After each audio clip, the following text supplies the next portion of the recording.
I boarded the bus at exactly 12:05 a.m., my feet aching and my mind foggy after a double shift that had drained whatever energy I had left. The station was almost completely silent, the kind of silence that made every small sound feel too loud, the hiss of the bus doors, the faint hum of the overhead lights, the echo of my own footsteps as I climbed aboard.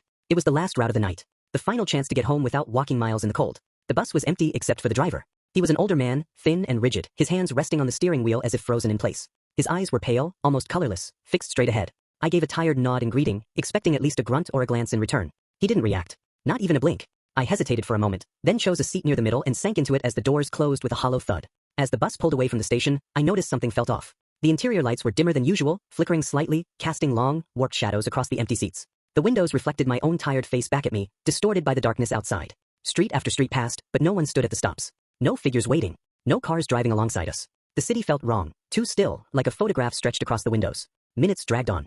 I checked my phone. No signal. After about 20 minutes, when we should have reached my stop, I pulled the cord. The bell rang loudly, breaking the silence. The bus didn't slow.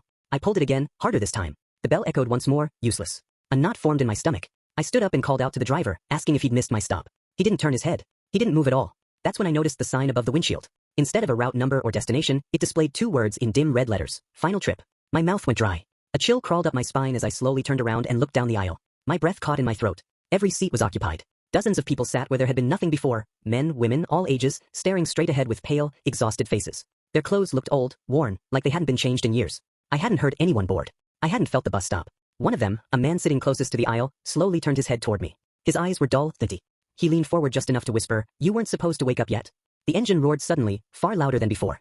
The bus began to accelerate, faster and faster, the streetlights outside stretching into lines before disappearing entirely. The city vanished, replaced by endless darkness, and I realized with sick certainty that this bus was not